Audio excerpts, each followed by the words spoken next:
Hello student, कैसे हैं आप सभी। आई होप आप लोग अच्छे होंगे, पढ़ाई कर रहे होंगे। तो फ्रेंड्स, यूपी बोर्ड में सतुल मौर्य में आप सभी का स्वागत है।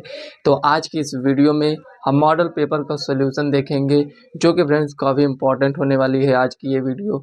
इसमें हम 2026 जो कि बोर्ड एग्जाम द्वारा जारी किया गया है मॉडल पेपर, उसमें के क्वेश्चन को सॉल्व करने वाले हैं। तो आप समझ सकते हैं कि कुछ इसी टाइप से क्वेश्चन आपके बोर्ड एग्जाम में भी पूछे जाएंगे। क्योंकि फ्रेंड्स, अगर आप मॉडल पेपर सॉल्व नहीं करते हैं तो आपको ये नहीं समझ में आएगा कि पेपर का पैटर्न सेम ही है या फिर कुछ वो चेंज हो चुका है। तो ये काफ़ी इम्पोर्टेंट होने वाला है। लेकिन फ्रेंड्स, यहाँ पर हम आपको ये भी बता देना चाहते हैं कि जो भी आज की इस वीडियो में आप देखने वाले हैं क्वेश्चन को, इसमें थोड़ा सा आपको डिफरेंट क्वेश्चन देखने को मिलेगा। ऐसा इसलिए हम बोल रहे हैं कि पैटर्न थोड़ा सा चेंज कर दिया गया है। अभी जब हम क्वेश्चन सॉल्व करेंगे तो उसमें आपको हम बताएंगे कि किस टाइप के इसमें क्वेश्चन दिए गए हैं, या फिर आपके पास मॉडल पेपर होगा तो उसमें से आप जाकर वहां से क्वेश्चन देख सकते हैं। तो फिलहाल हम आज की इस वीडियो में 20 ऑब्जेक्टिव टाइप के क्वेश्चन सॉल्व करेंगे, और उसके बाद नेक्स्ट वीडियो में 2 नंबर वाले क्वेश्चन को, उसके बाद 4 नंबर, 6 नंबर, इस टाइप के क्वेश्चन को हम सॉल्व करेंगे। और फ्रेंड्स, हम आपको बता दें कि इसके बाद जो भी मॉडल पेपर हम सॉल्व कर चुकेंगे उसके बाद हम अनसॉल्व सीरीज स्टार्ट करेंगे। आप समझ सकते हैं कि अनसॉल्व सीरीज कितना इम्पोर्टेंट होता है।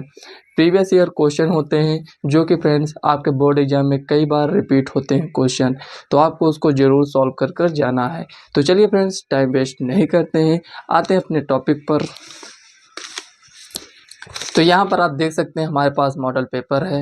यहाँ पर साइड में हम लगा दे रहे हैं, आप लोग देख लीजिएगा। तो यहाँ पर देखिए फ्रेंड्स, सबसे पहले आपको यहाँ पर एक बात ये ध्यान में रखना है कि ये जो है क्लास 10th का है, विषय गणित है। आपको फ्रेंड्स प्रारंभ के 15 मिनट परीक्षार्थियों को प्रश्न पत्र पढ़ने के लिए निर्धारित हैं। मतलब कि 3 घंटे आपको पूरा मिलेगा, उसमें से 15 मिनट आपको एक्स्ट्रा मिलता है पेपर को सही से रेट करने के लिए। जितना भी इसमें दिशा निर्देश दिए गए हैं आपको अच्छे से इसको पढ़ कर जाना है। ये नहीं कि आप वहाँ पर एग्ज़ाम में बैठे हैं और उसको आप पढ़ रहे हैं, ठीक है ना। पहले से आपको पढ़ लेना है कि इसमें क्या दिया रहता है। जो आज आप यहाँ पर देख पा रहे हैं वही फ्रेंड्स वहाँ भी एग्ज़ाम में जो भी क्वेश्चन पेपर आपको इस टाइप से मिलेगा उसमें भी सेम बातें लिखी हुई होंगी। इस बात को आपको ध्यान में रखना है। तो देखिए फ्रेंड्स, तो यहाँ पर पहला क्वेश्चन इसमें दिया गया है। कह रहा है कि निम्नलिखित में कौन सा सहभाज्य संख्याओं का युग्म है। साइड में आप लोग देख लीजिए। तो यहाँ पर 4 ऑप्शन दिए गए हैं। तो आपको ये भी जानते होंगे आप लोग कि हमें इसे ओएमआर शीट में फिल करना होता है। 20 क्वेश्चन होते हैं, आपको ओएमआर शीट में फिल करना होता है। जो भी क्वेश्चन आपको सॉल्व करना है तो आप रफ पेज में उसको सॉल्व कर कर उसमें फिल कर लेना, ठीक है ना। तो चलिए यहाँ पर हम इसको सॉल्व करते हैं। तो यहाँ पर देखिए, इसमें कह रहा है निम्नलिखित में कौन सा सहभाज्य संख्याओं का युग्म है। अब इसमें ए ऑप्शन में दिया गया है 1435, बी में 1825, सी में 3193 और डी में यहाँ पर दिया गया है 3262। ये इसमें दिया गया है। तो कौन सा ऑप्शन इसमें सही हो जाएगा, इसको आपको यहाँ पर ध्यान में रखना है। तो सबसे पहले आपको ये ध्यान में रखना है, अभाज्य संख्याओं का युग्म में हम क्या करते हैं, एचसीएफ निकालते हैं। एचसीएफ एक आना चाहिए, अगर उसके अतिरिक्त आता है तो वो सहभाज्य संख्याओं का युग्म नहीं होगा। तो यहाँ पर पहला ऑप्शन है 1435 है, 14 और 35, इसका एचसीएफ हम निकालेंगे। तो इसको हम लिख सकते हैं 2 × 7, ये लिख सकते हैं, गुणे 1 ऐसे लिख दीजिए, ठीक है ना। अब यहाँ पर देखिए इसमें क्या हो जाएगा, इसमें है 7×5 = 35, मतलब 5 × 7। एक अगर लिखना चाहते हैं तो लिख लीजिए। देखिए यहाँ पर अगर आपसे पूछें कि इसका एचसीएफ क्या होगा तो आप क्या बताएंगे, आप कहेंगे जो कॉमन है वही इसका एचसीएफ हो जाए। मतलब इसका एचसीएफ कितना आ रहा है, 7 आ रहा है। 7 × 1 करेंगे तो मतलब 7 ही आएगा। हम आपसे क्या बोले अभी कि 1 आना चाहिए, 1 नहीं आया है। इसका मतलब क्या है फ्रेंड्स कि यहाँ पर जो भी है ये सहभाज्य संख्याओं का युग्म नहीं है। तो यहाँ पर हम आगे चेक करेंगे, 18 और 25 में चेक करेंगे। तो यहाँ पर 18, 25, तो यहाँ पर देखिए 18 को क्या लिखेंगे, 3 × 2 × 3, ये हो गया। और यहाँ पर 5 × 5, ये अब यहाँ पर देखिए अभाज्य संख्याओं का ये युग्म है या नहीं है, आप कहेंगे बिल्कुल है। क्यों है? यहाँ पर देखिए, यहाँ पर देखिए 5 × 5 है और यहाँ पर 3 × 2 × 3, इसमें कुछ भी आपको कॉमन नहीं दिख रहा है, लेकिन आप ध्यान देंगे कि एक यहाँ पर कॉमन है। तो मतलब इसका एचसीएफ अगर हम आपसे पूछे तो कितना आया है? 1 आया है। मतलब कि यहाँ पर कौन सा ऑप्शन सही हो जाएगा? बी ऑप्शन आपका राइट आंसर है। समझ में आपको? मतलब जब भी आपसे बोले कि सभाज्य संख्याओं का युग्म यहाँ पर कौन सा है, तो यहाँ पर आपको ये चेक करना है, एचसीएफ निकालना है। अगर एचसीएफ 1 आता है तो वही ऑप्शन आपका सही हो जाएगा। ठीक है ना? तो ये पहला क्वेश्चन आपका कंप्लीट हो चुका है। तो चलिए नेक्स्ट क्वेश्चन को सॉल्व करते हैं। तो यहाँ पर देखिए नेक्स्ट क्वेश्चन इसमें दिया गया है, कह रहा है यदि द्विघात बहुपद x² + a + 1 ब्रैकेट में x + b के शून्यक 2 और -3 है तो a और b के मान ज्ञात कीजिए। तो यहाँ पर इस टाइप के क्वेश्चन पूछे गए हैं। तो यहाँ पर इसको आपको ऐसे लिखना है, देखिए x² + a + 1, जैसे यहाँ पर हम सॉल्व कर रहे हैं उसी टाइप से आपको सॉल्व करना है, +b। देखिए यहाँ पर फ्रेंड्स जो यहाँ पर इसके शून्यक दिए गए हैं, मतलब कि कह रहा है 2 और -3, यहाँ पर इस बहुपद के ये शून्यक दिए गए हैं 2 और -3, मतलब कि अगर इसमें हम 2 रख दें तो ये किसके बराबर हो जाएगा? 0 के बराबर। और अगर हम -3 भी रखते हैं तब भी ये किसके बराबर होगा? 0 के बराबर। तो रख कर इसमें हम चेक करते हैं, तो लिखेंगे सोल्यूशन। यहाँ पर 2 रखते हैं तो यहाँ पर 2² + a + 1, यहाँ पर कितना हो जाएगा? 2 + b, ये किसके बराबर हो जाएगा? 0, क्योंकि शून्य का यहाँ पर हम रख रहे हैं। 2 दूनी 4, ये हो जाएगा। यहाँ पर +2a, यहाँ पर 2 से इससे गुणा करेंगे तो +2 + b = 0, ये हो गया। 4 2 6 हो जाएगा, 6 + 2a + b = 0, मतलब कि अगर हम देखें तो 2a + b = -6, ये हमारा समीकरण 1 बन चुका है। और दूसरे में आप देखिए यहाँ पर क्या हो जाएगा, दूसरा यहाँ पर है x² + a + 1 x + b। एक एक क्वेश्चन को आपको ध्यान से समझना है, हो सकता है यही क्वेश्चन आपके बोर्ड एग्जाम में ना आ जाए, तो ध्यान देना है। तो यहाँ पर देखिए ये इसमें दिया गया है, अगर हम x बराबर -3 रखते हैं तब यहाँ पर क्या हो जाएगा? ये पूरा किसके बराबर हो जाएगा? 0 के बराबर। तो यहाँ पर लिखेंगे -3 का स्क्वायर + a + 1 -3 + b, ये हो गया। साइड में से आपको समझ लेना है। तो यहाँ पर देखिए -3 का स्क्वायर कितना हो जाएगा? 9 हो जाएगा। और यहाँ पर कितना हो जाएगा? -3 ये हो जाएगा। उसके बाद यहाँ पर कितना हो जाएगा? -3 + b = यहाँ पर ये 0, ठीक है ना? यहाँ पर ये 0 के बराबर है, आपको ये समझ लेना है, ठीक है ना? ये 0 के बराबर हो गया। अब इसको आप सॉल्व कर लीजिए। तो यहाँ पर देखिए 9 में से 3 जाएगा तो कितना बचेगा? 6 बचेगा। और यहाँ पर कितना है? -3a + b = 0, इसको इधर ले जाइए तो -3a + b = -6। इतना समझ में आया आपको? तो यहाँ पे देखिए ये +6, 9 में से 3 जाएगा तो 6 बचेगा, तो -3a + b = -6 हो गया। अब यहाँ पर आप देख पा रहे हैं ऑब्जेक्टिव टाइप का क्वेश्चन है, लेकिन आपको जहाँ पर सॉल्व करना होगा वहाँ पर आपको सॉल्व करना पड़ेगा। तो यहाँ पर देखिए इसको हम नीचे ही सॉल्व कर लेते हैं। तो यहाँ से हमें समीकरण 2 मिल गया। अब यहाँ पर देखिए समीकरण 1 व समीकरण 2 से अगर आप देखेंगे तो यहाँ पर हमें क्या मिलने वाला है? तो यहाँ पर हम लिखेंगे समीकरण 2 से 1 को घटाने पर, तो लिखेंगे समीकरण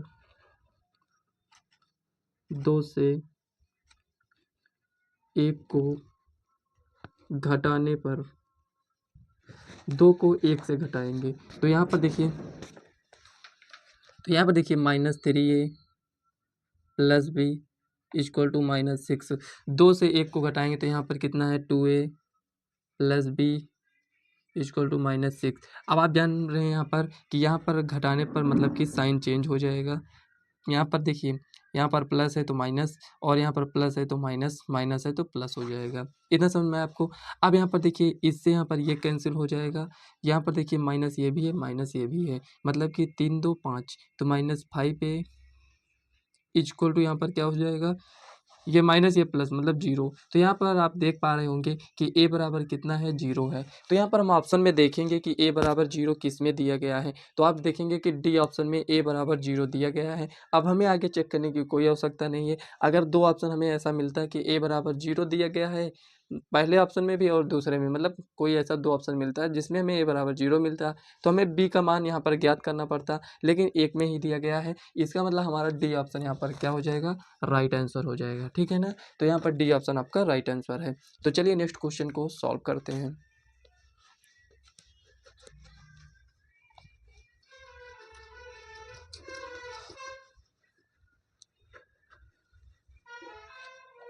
अब यहाँ पर आप देख पा रहे हैं थर्ड क्वेश्चन यहाँ पर दिया गया है।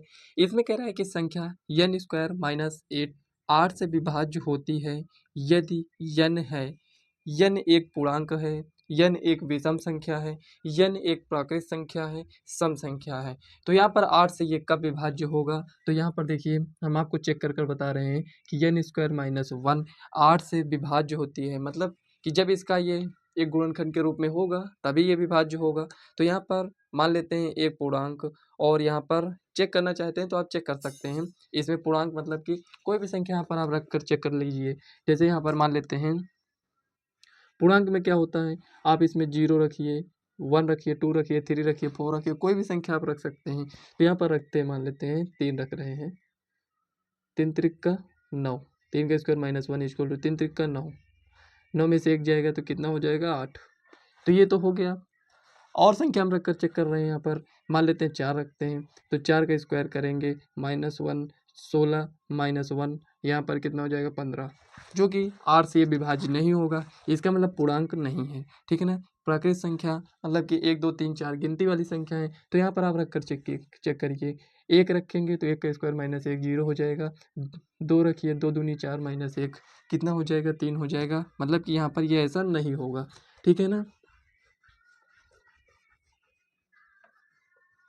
अब यहाँ पर देखिए कह रहा है विषम संख्या, विषम संख्या में आप कुछ भी रखिए। तो यहाँ पर देखिए 3 रखते हैं मान लीजिए, तो 3 रखेंगे तो 3 का स्क्वायर करेंगे, 3 त्रिक का 9 में से 1 जाएगा तो कितना हो जाएगा 8। और विषम संख्या में 5 भी रख सकते हैं, तो 5 का स्क्वायर करेंगे -1 25, -1 कितना हो जाएगा 24।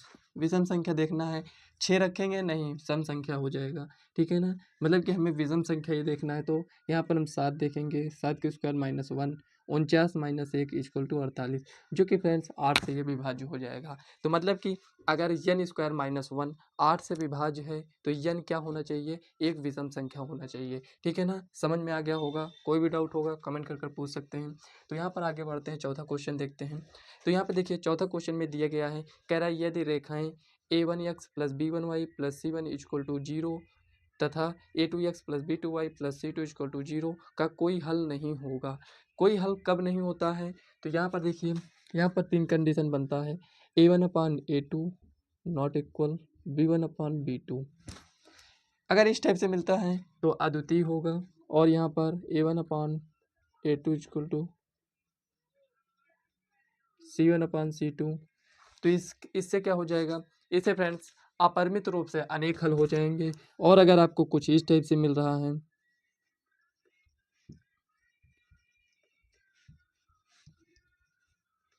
इस टाइप से मिल रहा है, तब क्या होगा, कोई हल नहीं होगा।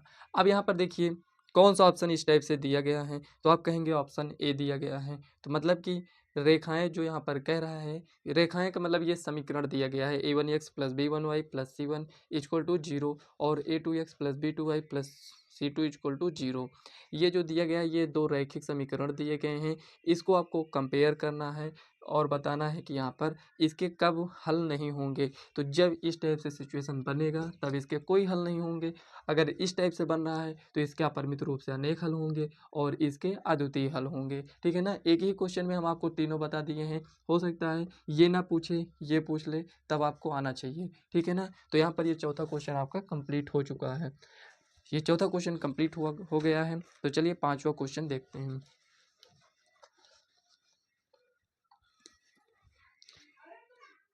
कह रहा है एक शून्यतर परिमेय संख्या और एक अपरिमेय संख्या का गुणनफल होता है। शून्यतर मतलब कि संख्या शून्य नहीं होना चाहिए, और यहाँ पर गुणनफल कह रहा है। ठीक है, हम चेक कर लेते हैं। हमें नहीं समझ में आ रहा है कि यहाँ पर क्या होगा, परिमेय होगा अपरिमेय होगा, तो चलिए चेक करते हैं। तो यहाँ पर देखिए परिमेय संख्या और अपरिमेय संख्या का गुणनफल, ये परिमेय है और ये अपरिमेय है, दोनों को गुणा कर लिख दिए हैं। ये हो गया। एक संख्या और लेते हैं, 5/7 और यहाँ पर √3। इस टाइप से भी हो सकता है। ये परिमेय संख्या, ये अपरिमेय संख्या। √3 हटा देते हैं, यहाँ पर 5 लिख देते हैं, ठीक है ना। अलग अलग एग्जाम्पल लेते हैं। तो यहाँ पर देखिए दोनों का गुणनफल हमें क्या मिल रहा है, एक अपरिमेय संख्या मिलेगा। तो पहला ऑप्शन दिया गया सदैव अपरिमेय संख्या, सदैव परिमेय संख्या, परिमेय या अपरिमेय मतलब कुछ भी हो सकता है, और एक। तो यहाँ पर फ्रेंड्स आपका ए ऑप्शन सही हो जाएगा। जो भी होगा यहाँ पर परिमेय और अपरिमेय संख्याओं का गुणनफल हमेशा हमें अपरिमेय संख्या ही मिलेगा। तो यहाँ से आप एग्जाम्पल लेकर समझ सकते हैं। लेकिन आपको ऐसे भी समझ में आना चाहिए कि परिमेय और अपरिमेय संख्याओं का गुणनफल जोड़ और घटाव हमेशा एक अपरिमेय संख्या ही मिलेगा, ठीक है। पांचवा क्वेश्चन यहाँ पर कंप्लीट हो चुका है। तो 6 नंबर क्वेश्चन में आगे बढ़ते हैं। तो यहाँ पर देखिए 6 नंबर क्वेश्चन है, काफ़ी इंपॉर्टेंट क्वेश्चन है और काफ़ी इंटरेस्टिंग क्वेश्चन इसमें दिए गए हैं। तो यहाँ पर देखिए कह रहा है कि द्विघात समीकरण ax² लिख लेते हैं एक बार। द्विघात समीकरण दिया गया है ax² + bx + c। इसी टाइप से आपके बोर्ड एग्जाम में भी क्वेश्चन मिलेंगे। अगर आप यहाँ पर सॉल्व कर पा रहे हैं तो समझ लीजिए आप वहाँ पर भी सॉल्व कर लेंगे। तो यहाँ पर देखिए द्विघात समीकरण ax² + bx + c = 0 के बारे में निम्न कथनों पर विचार कीजिए एवं दिए गए विकल्पों में से सही उत्तर का चयन कीजिए।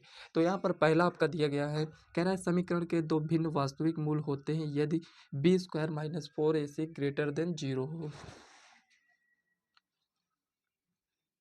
मतलब कि यहाँ पर इसको अगर हम देखें, तीन कंडीशन इसमें भी बनता है। एक इस टाइप से बनता है, दूसरा इस टाइप से बनता है, तीसरा इस टाइप से बनता है। तो फ्रेंड्स यहाँ पर देखिए जो यहाँ पर ये दिया गया है, अगर 0 से बड़ा होगा तो भिन्न वास्तविक मूल मिलेंगे। मतलब कि अगर इसके हमें मूल ज्ञात करना है तो दो भिन्न वास्तविक मूल मिलेंगे, मतलब कि दो मान जो हमें मिलेंगे वो अलग अलग होंगे। और इसमें क्या होगा, इसमें हमें कोई मूल नहीं मिलेगा, मतलब कि जो भी मिलेगा हमें काल्पनिक मिलेगा, ठीक है ना। मतलब कि 0 से छोटा आएगा, 0 से छोटा आने का मतलब ये हुआ कि निगेटिव नंबर आएगा। तो इसलिए फ्रेंड्स यहाँ पर जो भी मूल होगा वो क्या होगा, काल्पनिक होगा। कहने का मतलब ये हुआ कि कोई मूल नहीं मिलेगा। और यहाँ पर क्या है फ्रेंड्स, दो समान मूल मिलेंगे, मतलब कि जो दो संख्याएं हमें मिलेंगी वो दोनों बराबर होंगी। लेकिन यहाँ पर ये कहना क्या चाह रहा है क्वेश्चन, इसको समझिए। कह रहा है निम्न के बारे में निम्न कथनों पर विचार कीजिए एवं दिए गए विकल्पों में से सही उत्तर का चयन कीजिए। यहाँ पर आपको ये बताना है कि कौन सा यहाँ पर कथन और विकल्प दिए गए हैं। तो यहाँ पर फ्रेंड्स यही एक इम्पॉर्टेंट पॉइंट है, और यही जो ये क्वेश्चन आप पढ़ पा रहे हैं, ये क्वेश्चन पहली बार बोर्ड एग्जाम में दिया गया है। इस टाइप के क्वेश्चन अभी तक नहीं पूछे जाते थे। तो आपको ध्यान में रखना है कि इस टाइप से भी क्वेश्चन पूछे जाएंगे। इसमें कथन दिया जाएगा और विकल्प दिए जाएंगे। ये केवल हम आपको मैथ्स के लिए ही नहीं बता रहे हैं, यहाँ पर फ्रेंड्स आपको हर सब्जेक्ट में इस टाइप के क्वेश्चन देखने को मिलेंगे। एक या दो क्वेश्चन आपको जरूर देखने को मिलेंगे, तो इसको आपको अच्छे से समझ लेना है। कथन मतलब कि जो यहाँ पर चार यहाँ पर प्रश्न टाइप के दिए गए हैं, इसमें आपको ये देखना है कि क्या यहाँ पर चारों सही है, या फिर इसमें से 3 सही है, या फिर 2 सही है, या फिर 1 सही है। आपको पहले ये समझना है। तो यहाँ पर पहले ऑप्शन में दिया गया है, जो कि यहाँ पर पहला ऑप्शन ये सही कह रहा है।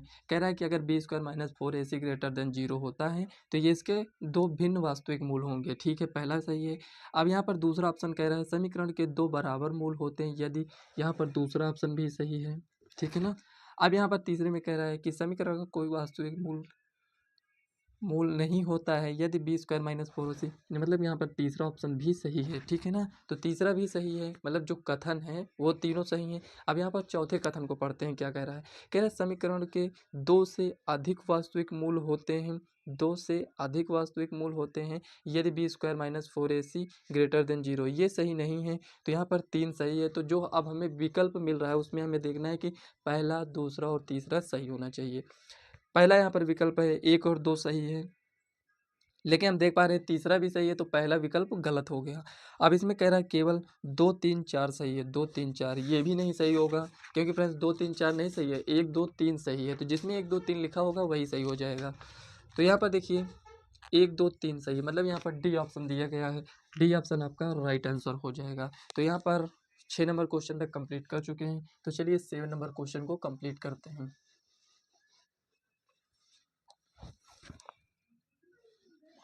तो यहाँ पर 7 नंबर क्वेश्चन में 11वां पद आपसे पूछ रहा है। तो यहाँ पर देखिए एक एपी दिया गया है, एक एपी दिया गया है, -5 है, -5/2 है, और यहाँ पर 0 है, 5/2 है। ठीक है ना। अगर देखें तो ये कौन सा एपी है, ये एक अपरिमित एपी है, मतलब कि यहाँ पर डॉट डॉट है ना, तो ये आगे भी इसी टाइप से जाएगा। तो 11वां पद आपसे पूछ रहा है, तो 11वां पद पूछने का मतलब ये हुआ कि यहाँ पर a+10d ये होता है। 11वां पद ज्ञात करने का फार्मूला ये है। ठीक है ना। तो यहाँ पर 11 है तो यहाँ पर 10, 25 है तो यहाँ पर 24, ऐसे आपको मानकर चलना है। ठीक है ना। अगर सही फार्मूला की बात करें तो an=a+n-1 ब्रैकेट में d, ये फार्मूला होता है किसी भी पद को ज्ञात करने के लिए। ठीक है। लेकिन शॉर्ट फॉर्म में उसको हम इस टाइप से बनाएंगे, 11 है तो यहाँ पर 10, ये क्या है, पहला पद है। तो पहला पद कितना है, -5 है, प्लस लिखा, 10 लिखेंगे, और डी हमें ज्ञात करना है।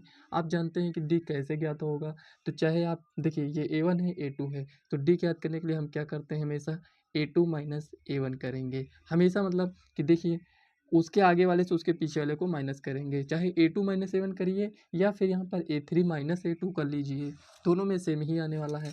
तो यहाँ पर देखिए a2 कितना है, -5/2 है, और ये कितना है, -5, d 5/2, ये हो गया। कितना है, 5/2, 25 माइनस 5 इक्वल टू यहाँ पर कितना हो जाएगा, 20। 20 यहाँ पर किस ऑप्शन में दिया गया है, 20 यहाँ पर बी ऑप्शन में दिया गया है। लेकिन एक बात आपको ये ध्यान में रखना है कि माइनस में भी दिया गया है, प्लस में भी ध्यान दिया गया है। अगर आप सार्वंतर निकालते टाइम कोई मिस्टेक करते हैं तो आपका ऑप्शन हो सकता है माइनस में आ जाए, तो ये मिस्टेक बिल्कुल भी मत करना, बहुत सारे स्टूडेंट मिस्टेक करते हैं। तो यहाँ पर 7 नंबर क्वेश्चन सॉल्व हो चुका है। तो चलिए 8 नंबर क्वेश्चन को सॉल्व करते हैं। थोड़ा स्पीड में चलेंगे क्योंकि फ्रेंड्स ये आपका अंतिम सीरीज है और आपके पास ज़्यादा टाइम भी नहीं है, तो ये मत आप लोग कहना कि भाई आप थोड़ा ज़्यादा स्पीड में चल रहे हैं। ठीक है ना। आपको स्पीड में पढ़ना ही पड़ेगा क्योंकि हमें बहुत सारे क्वेश्चन को कंप्लीट करना है। तो यहाँ पर देखिए, यहाँ पर -4 ये 8वां है। यहाँ पर कह रहा है बिंदु -4, 4, 0 और 0, 3। यहाँ पर एक त्रिभुज के शीर्ष दिए गए हैं कुछ इस टाइप से, -4, 0, 4, 0 और यहाँ पर 0, 3, ये हो गया। अब यहाँ पर ये कह रहा है इसके शीर्ष है, मतलब आपको ये बताना है समकोण त्रिभुज के शीर्ष हैं, समद्विबाहु त्रिभुज के शीर्ष हैं, समबाहु त्रिभुज के या फिर समबाहु त्रिभुज के शीर्ष हैं। तो हम कैसे बताएंगे, अगर भाई ये समकोण त्रिभुज का शीर्ष होगा तो इसमें एक एंगल क्या होगा, यहाँ पर 90 होगा। लेकिन अगर ये समद्विबाहु त्रिभुज का शीर्ष होगा तो इसके दो भुजाएं यहाँ पर बराबर होंगे। दो भुजाएं बराबर होने का मतलब कि दोनों की दूरी क्या होगा, सेम होगा। तो यहाँ पर दूरी सूत्र से यहाँ पर इसको हम देखेंगे। तो यहाँ पर देखिए इसको अगर आप नेम देना चाहते हैं तो ABC, AB की दूरी निकालिए।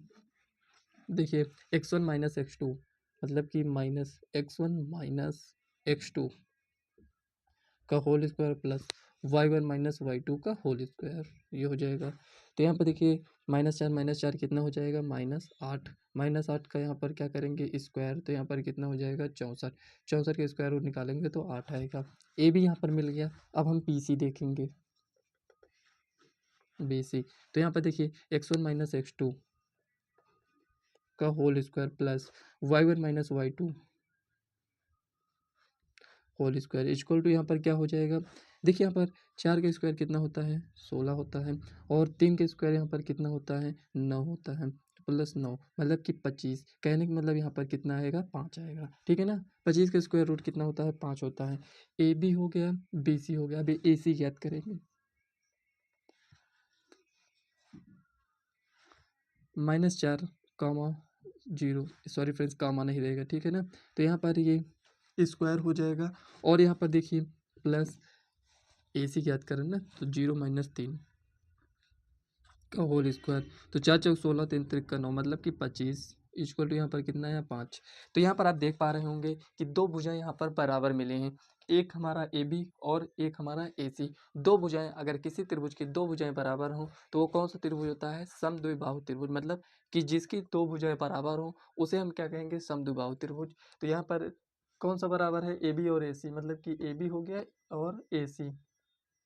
एक मिनट, गलत लिख दिए हैं क्या, ये बी सी है, सॉरी, ए बी दो बार लिखे हैं, कुछ ना कुछ तो मिस्टेक की है, 1 मिनट रुकिए। तो यहाँ पर देखिए ये आपका बी सी है, ठीक है, और यहाँ पर ये आपका ए सी था, ठीक है ना, ये।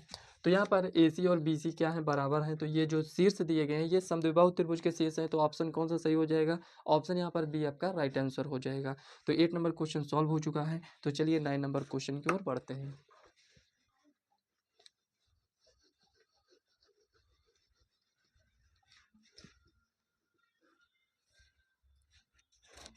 तो यहाँ पर देखिए फ्रेंड्स, दो समान कोणिक त्रिभुजों में उनकी संगत भुजाओं का अनुपात सदैव समान रहता है, यह कथन किसका है। दो समान कोणिक त्रिभुजों में उनकी संगत भुजाओं का अनुपात सदैव समान रहता है, यह कथन किसका है।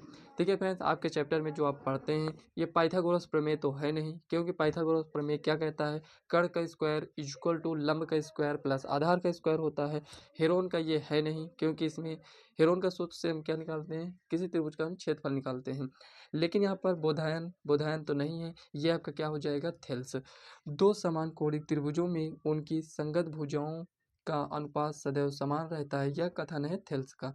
तो यहाँ पर ये आपका 9 नंबर क्वेश्चन सॉल्व हो चुका है। तो 10 नंबर क्वेश्चन की ओर बढ़ते हैं। तो यहाँ पर दिया गया है, चित्र बना है इसमें,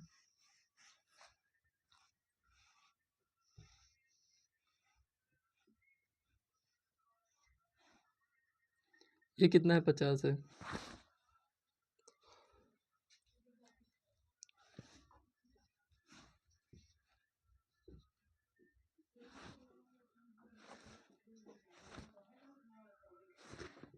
एक मिनट इसको नोट कर ले रहे हैं, उसके बाद बता रहे हैं आपको।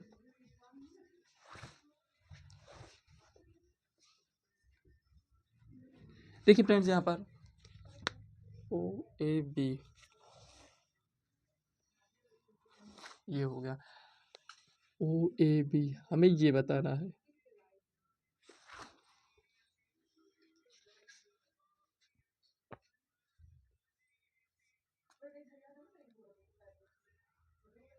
तो यहाँ पर देखिए फ्रेंड्स, जो भी यहाँ पर दिया गया है इसको आपको ध्यान से समझना है। यहाँ पर ये क्वेश्चन में कह क्या रहा है, ठीक है ना। अगर आप इसको नहीं समझेंगे तो इस क्वेश्चन को आप सॉल्व भी नहीं कर पाएंगे। तो यहाँ पर देखिए ये वृत्त है, और यहाँ पर ये दोनों क्या है, ए पी और पी बी क्या है, ये दोनों स्पर्श रेखाएं हैं, ठीक है ना। ये दोनों क्या हैं, स्पर्श रेखाएं हैं। अगर हम इस त्रिभुज की यहाँ पर बात करें कि यहाँ पर ये जो त्रिभुज बना है, अगर ये दोनों स्पर्श रेखाएं हैं तो स्पर्श रेखाएं एक ही बिंदु से खींची गई एक ही वृत्त पर स्पर्श रेखाएं क्या होती हैं, बराबर होती हैं। तो यहाँ पर ए पी और पी बी क्या है, बराबर है। इसका मतलब यहाँ पर ये इतना भाग ये इतना भाग ये आपका बराबर हो जाएगा, ठीक है ना। अगर ये इतना बराबर है तो आप जानते हैं यहाँ पर कि जो ऐसे हम बनाते हैं ये इस टाइप से, तो यहाँ पर ये क्या बनता है, यहाँ पर ये समकोण बनता है। थोड़ा कम साइज बना है, इसको आप लोग ध्यान दीजिएगा। लेकिन यहाँ पर ये क्या बनता है, यहाँ पर ये 90 बनता है। तो यहाँ पर ये 90 हो गया, ये 90 हो गया। तो यहाँ पर आप देख पा रहे हैं कि ये चतुर्भुज बन रहा है, यहाँ से ये मुड़ा है इतना, ठीक है ना, ये ऐसे। तो यहाँ पर ये चतुर्भुज है, ये 90 ये है, 90 ये है, तो कितना हो जाएगा, 180। और यहाँ पर ये कितना है, 50 है। तो यहाँ पर ये कितना होगा, तो यहाँ पर ये कितना होगा, 180 50 कितना हो जाएगा, यहाँ पर 230 230 होगा। तो यहाँ पर चतुर्भुज के चारों कोणों का योग कितना होता है, तो आप कहेंगे चतुर्भुज के चारों कोणों का योग 360 होता है। 180 यहाँ पर चला गया, 50 यहाँ पर चला गया, तो यहाँ पर कितना बचेगा, यहाँ पर बचेगा आपका 130, ठीक है ना। यहाँ पर कितना बचेगा, 130 बचेगा। अब यहाँ पर आपसे ये वाला पूछ रहा है तो इसको आप कैसे बताएंगे, तो यहाँ पर आप कहेंगे,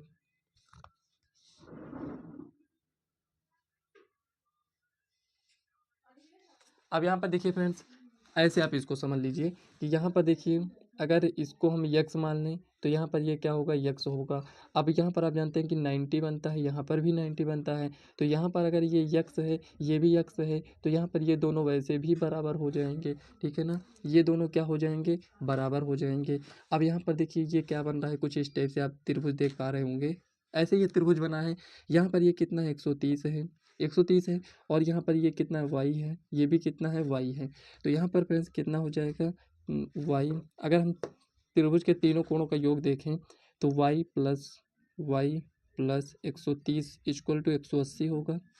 तो यहाँ पर देखिए 2y इक्वल टू, यहाँ पर ये इधर जाएगा तो 50 बचेगा, तो इससे ये जाएगा तो यहाँ पर 25। y बराबर कितना हुआ 25। y क्या है, यही तो है ओ A B. O A B क्या है, y है, मतलब कि यहाँ पर कितना आया है 25 आया है। तो यहाँ पर 25 ऑप्शन में दिया गया है, जो कि ए ऑप्शन दिया गया है वही आपका राइट आंसर है। देखिए क्वेश्चन सॉल्व करने में छोटा था, लेकिन आपको कॉन्सेप्ट पहले से ही ज्ञात होना चाहिए कि इसमें हमें करना क्या है, ठीक है ना। अगर इतना कुछ नहीं बताते तो हो सकता है ना समझ में आता। अगर अब भी नहीं समझ में आया है तो वीडियो को बैक करिए, उसके बाद देखिए आपको सब कुछ अच्छे से समझ में आ जाएगा। तो चलिए आगे बढ़ते हैं। यहाँ पर 9 नंबर क्वेश्चन हो चुका है, 10 नंबर हो गया, तो चलिए आगे बढ़ते हैं।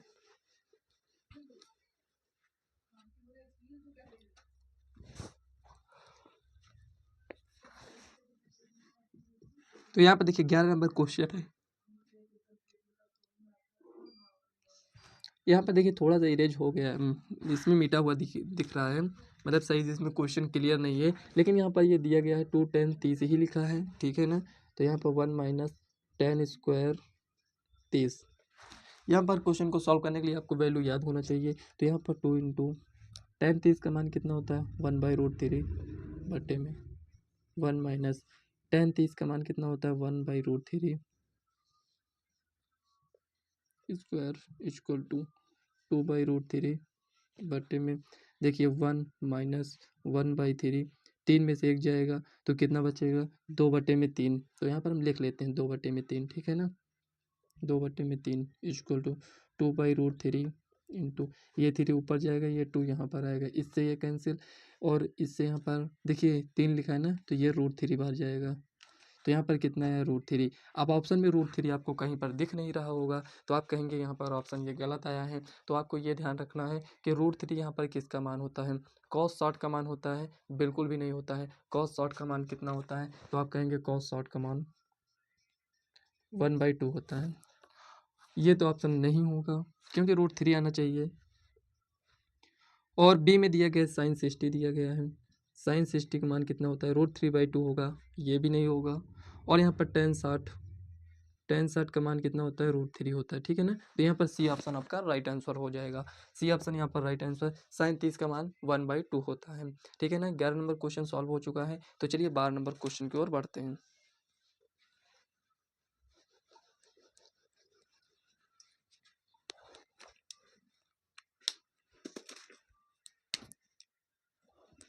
तो यहाँ पर देखिए 12 नंबर क्वेश्चन इसमें दिया गया है, कह रहा है त्रिज्या r तथा कोण थीटा वाले त्रिज्यखंड का क्षेत्रफल होगा।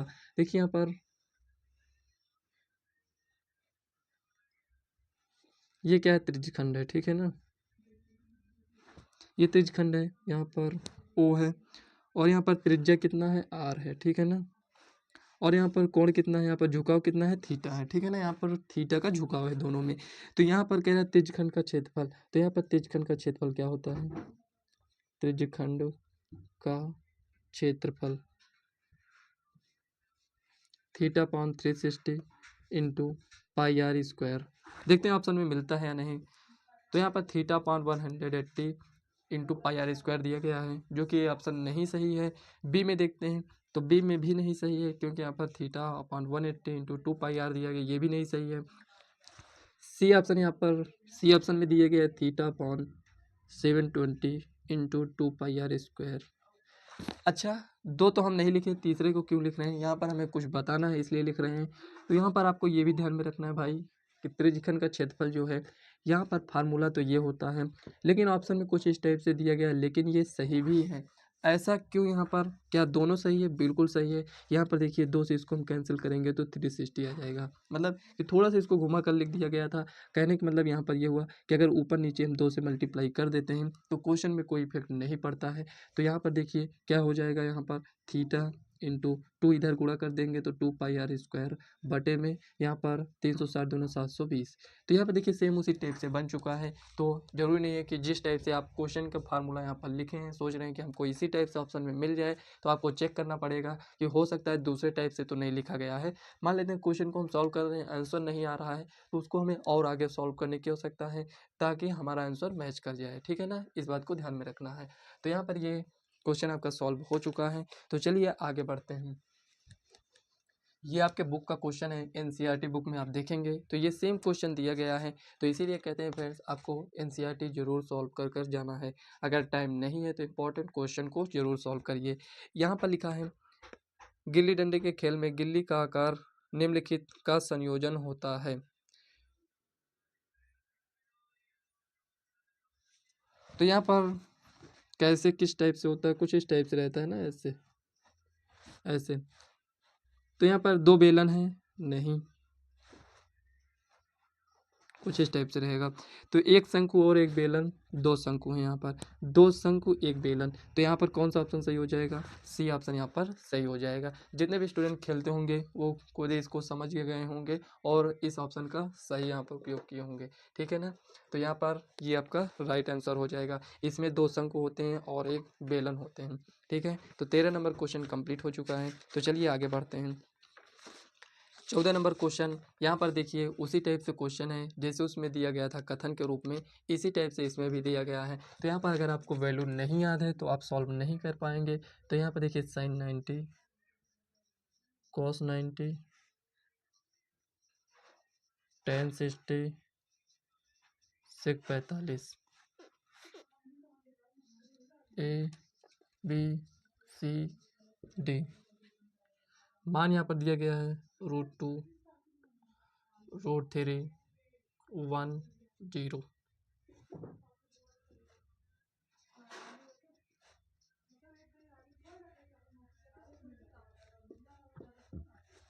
इस टाइप से यहाँ पर दिया गया है। अब कौन सा ऑप्शन सही है इसको आपको देखना है। साइन 90 का मान कितना होता है? 1 होता है। कॉस 90 का मान 0 होता है। टेन 60 का मान √3 होता है। सेक 45 का मान √2 होता है।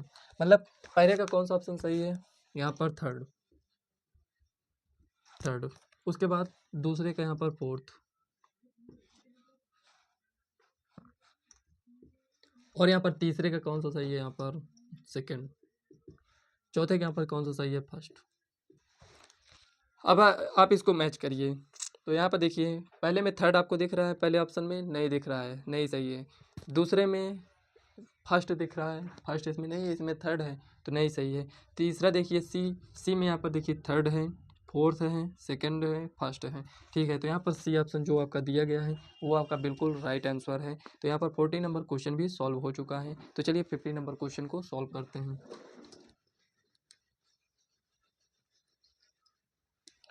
तो यहाँ पर लिखा है किसी समय पर एक खंबे की छाया खंबे की लंबाई की √3 गुनी है तो सूर्य का उन्नयन कोण होगा।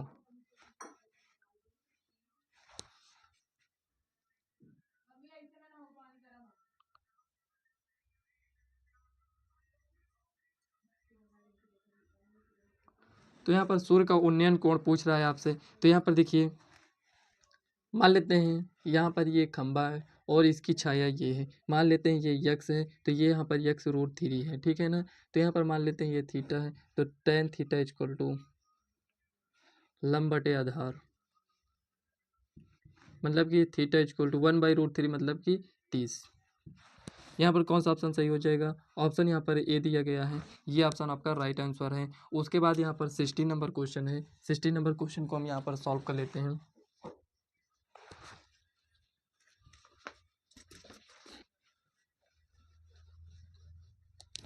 तो यहाँ पर देखिए 16 नंबर क्वेश्चन इसमें दिया गया है, कह रहा है 1 +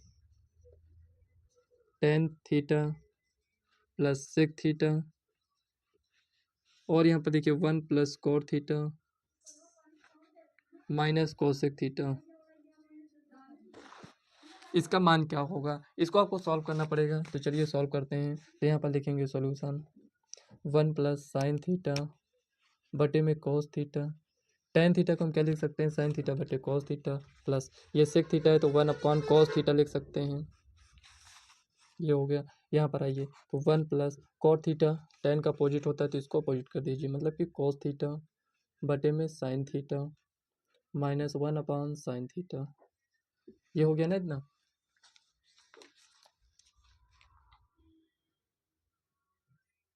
अब इसको आप सॉल्व करिए। तो यहाँ पर क्या होगा?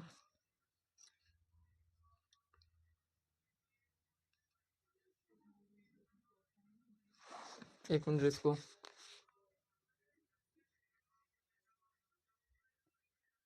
चलिए इसको आगे सॉल्व करते हैं, देखते हैं क्या मिलता है हमें। तो यहाँ पर देखिए एलसीएम लेंगे तो cos theta plus sine theta plus 1/में कॉस थीटा, ये हो गया। और इधर आते हैं, sine theta plus cos theta minus 1/में साइन थीटा, ये हो गया।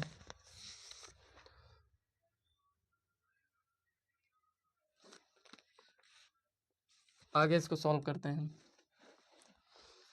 देखिए यहाँ पर sign theta plus cos theta, यहाँ पर देखिए sign theta plus cos theta, और यहाँ पर देखिए ये ए और ये प्लस बी, ए माइनस बी के रूप में है। ये ए है और ये बी है, ये ए है ये बी है, तो ए प्लस बी ए माइनस बी मतलब कि ए का स्क्वायर करिए और यहाँ पर माइनस बी का स्क्वायर, बटे में यहाँ पर साइन थीटा कॉस थीटा। तो यहाँ पर देखिए sine square theta plus cos square theta plus, तो यहाँ पर देखिए 2 sine theta cos theta minus 1, ये 1 का स्क्वायर करेंगे ना। तो यहाँ पर देखिए sine theta cos theta, 1 number का क्वेश्चन था, लेकिन देखिए कैसे ये सॉल्व हो रहा है। तो यहाँ पर अब आपको नीचे दिख रहा है, तो यहाँ पर देखिए sine square theta plus cos square theta का मान 1 होता है। यहाँ पर +1 यहाँ पर -1 कैंसिल हो जाएगा। तो यहाँ पर देखिए 2 साइन थीटा कॉस थीटा बटे में यहाँ पर साइन थीटा, नहीं दिख रहा है समझ लीजिए, बोल रहे हैं ना। तो यहाँ पर कॉस थीटा, इससे यहाँ पर ये कैंसिल, आगे हमें क्या मिलेगा 2 मिलेगा। तो यहाँ पर कितना आया है 2 आया है। तो कौन सा ऑप्शन यहाँ पर सही हो जाएगा, ऑप्शन यहाँ पर 2 यहाँ पर राइट आंसर है। तो चलिए 17 नंबर क्वेश्चन को सॉल्व करते हैं।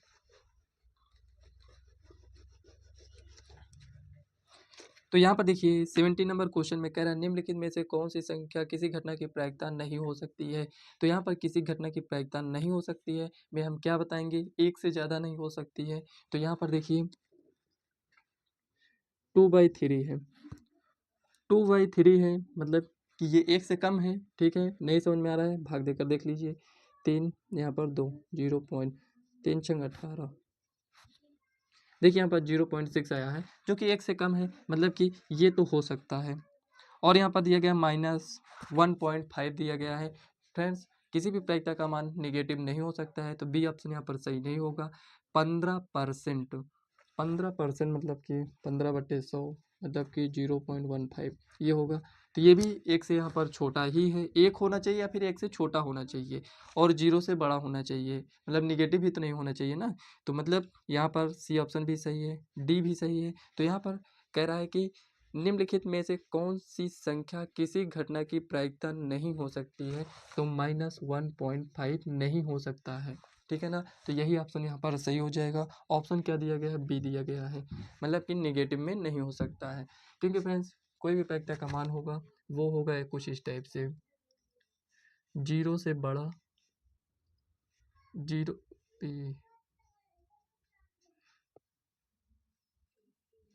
और यहाँ पर देखिए किसी भी प्रायिकता का मान 0 से बड़ा होगा या फिर 0 के बराबर होगा, और यहाँ पर जो भी प्रायिकता का मान होगा 1 से,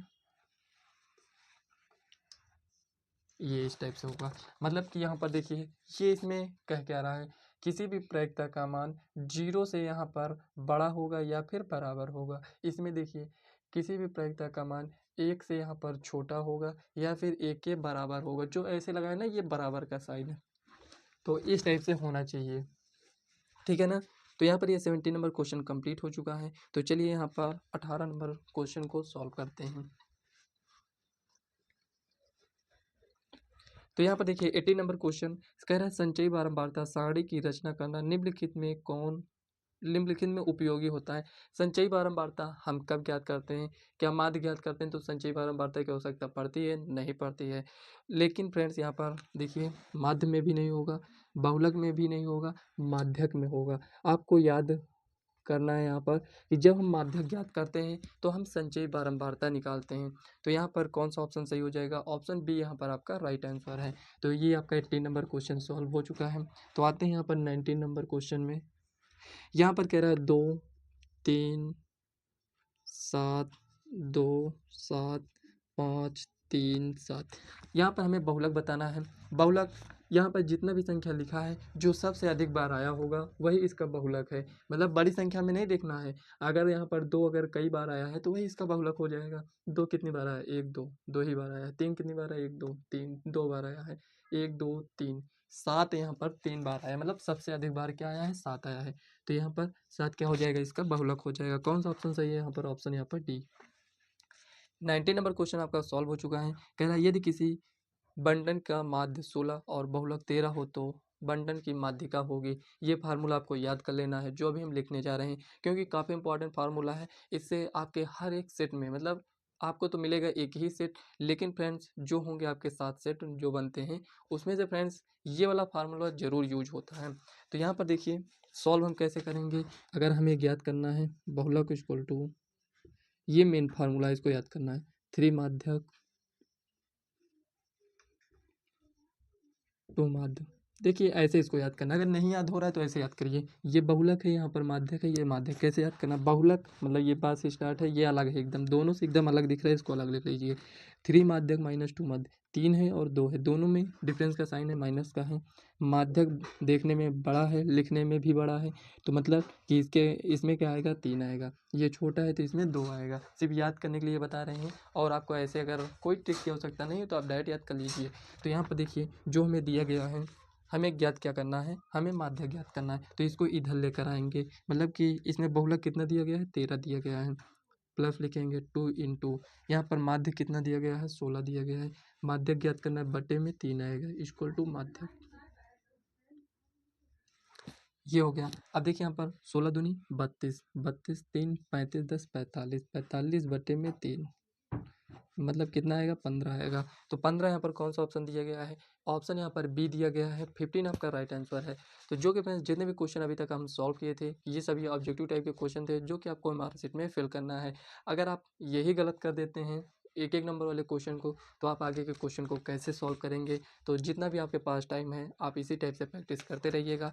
जो हमारी नेक्स्ट वीडियो आएगी उसमें फ्रेंड्स हम 2 नंबर वाले क्वेश्चन को सॉल्व करेंगे। ये कोई हम इधर उधर के मॉडल पेपर नहीं लिए हैं, बोर्ड एग्जाम द्वारा जो भी मॉडल पेपर जारी किया गया है उसी का सोल्यूशन हम करा रहे हैं। बाकी के फ्रेंड्स जो भी होगा, मतलब जो नेक्स्ट वीडियो आएगी इसमें के जब सभी क्वेश्चन को हम सॉल्व कर चुके होंगे तो हम अनसॉल्व सीरीज स्टार्ट करेंगे। उसमें फ्रेंड्स जितने भी 2025 के सेट हैं, 24 के, 23 के, उन सभी को सॉल्व करना करेंगे। और आपकी ये वीडियो, आज की ये वीडियो आपको कैसी लगी कमेंट बॉक्स में ज़रूर बताइएगा। वीडियो पसंद आया हो तो वीडियो को लाइक व चैनल को सब्सक्राइब कर लीजिएगा, और इस वीडियो को अपने फ्रेंड्स को ज़रूर शेयर करिएगा। तो चलिए फ्रेंड्स मिलते हैं नेक्स्ट वीडियो में, तब तक के लिए बाय।